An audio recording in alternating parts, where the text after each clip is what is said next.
Welcome friends, आज हम करने वाले हैं एक रैपिड फायर 4 मिनट एक्सप्लेनर कल की गेम द टाइगर का।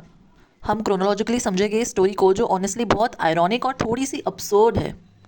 हम कल की जो इस स्टोरी की राइटर है पढ़ेंगे महाराजा सर जिलानी जंगचुंग बहादुर की टोटल बिजार लाइफ को। क्या एक इंसान सच में अपनी डेस्टिनी को आउटरन कर सकता है? एक सवाल जो हमें घिरता है, can a king ever escape his destiny? क्या आपने कभी सुना है कि 10 दिन का बेबी बोले let's the tigers be aware? नहीं ना? तो ये स्टोरी उसी बारे में है।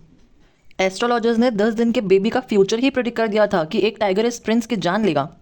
वेस्टर्न कल्चर से इन्फ्लुएंस होते हुए, अंग्रेजी माहौल में पढ़ते हुए, पर डेस्टिनी को तो कुछ और ही मंजूर था। 20 साल की उम्र में जब वो राजा बने तो उन्हें वो प्रोफेसी याद आ गई। अब उनका टारगेट एक ही था, टू किल द टाइगर्स। पर असली ट्विस्ट तो अब आया जब सिर्फ 10 दिन के उस छोटे से बच्चे ने सबको सरप्राइज कर दिया।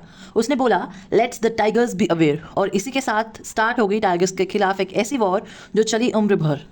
क्या आपने कभी सोचा है कि सिर्फ एक प्रिडिक्शन की वजह से कोई किंग अपनी पूरी लाइफ दांव पर लगा सकता है? आज हम बात कर रहे हैं एक ऐसे किंग जिनका मिशन था 100 टाइगर्स को मारना। स्टोरी में ट्विस्ट तब आता है जब रॉयल एस्ट्रोलॉजर एक वार्निंग देते हैं, be careful with the 100th tiger.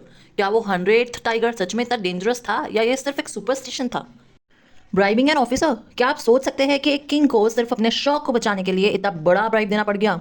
आप देख सकते हैं कैसे एक ब्रिटिश ऑफिसर ने किंग के टाइगर हंट मिशन को इंटरफेयर करने की कोशिश करी। किंग ने सिचुएशन को हैंडल करने के लिए 50 डायमंड रिंग्स ऑफिसर की वाइफ को भेजी, ये उम्मीद करते हुए कि वो सिर्फ एक दो चूज करेंगे, लेकिन उन्होंने तो सारी की सारी रख ली। इस मैसिव क्राइसिस ने किंग को टोटल 3 लाख रुपए का खर्चा करवा दिया, जो उस वक्त एक बहुत बड़ा अमाउंट था। लेकिन क्या ये वर्थ इट था? किंग ने अपना किंगडम और हंटिंग राइट्स तो बचा लिए, पर उस कॉस्ट पर ये तो सिर्फ एक शुरुआत थी। किंग ने एक ब्लडी क्विस्ट शुरू किया जो 10 साल तक चला। डबल नहीं ट्रिपल टैक्स वसूल करना स्टार्ट कर दिया, और साथ ही में उन्होंने 70 टाइगर्स मारे, फिर प्रिंसेस से शादी की ताकि इन लॉज के यहाँ हंटिंग कर सके, और एंड में वो 99 किल्स तक पहुंच गए। अब बस एक 100th टाइगर बाकी है और किंग बिल्कुल फ्रस्ट्रेटेड और फ्यूरियस है। क्या आपको पता है कि राजा ने 100th टाइगर का शिकार तो किया, पर क्या वो असली था?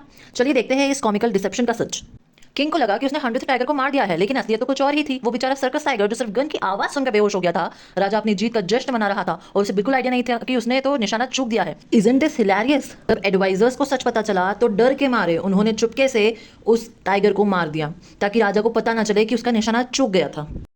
किंग ने सोचा कि अब वो उस प्रोफेसी मतलब भविष्यवाणी से पूरी तरह सेफ है। किंग खुशी खुशी अपने बेटे के बर्थडे के लिए निकल पड़े एक वुडन टॉय टाइगर लेने, पर यहाँ गलती हो गई। वो टॉय बहुत चीप और बुरी तरह से बना था, जिसमें डेंजरस शार्प एजेस थी। अब देखो फाइनल एक्ट। किंग अपने बेटे के साथ खेल रहे थे, तभी उस वुडन स्प्लिंटर कील से उनके हाथ में एक छोटा सा कट लग गया था। नॉर्मल लगा, लेकिन ये छोटा सा कट एक खतरनाक इन्फेक्शन में बदल गया जो पूरी बॉडी में फैल गया, और किंग की डेथ हो गई। है ना ये सबसे बड़ी आयरनी? जिसने 99 असली टाइगर्स को मारा, उसको एंड में एक छोटे से लकड़ी के खिलौने ने मार दिया।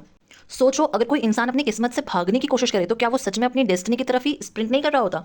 कमेंट सेक्शन में जरूर बताना कि आपको लगा है किस्मत बदली जा सकती है।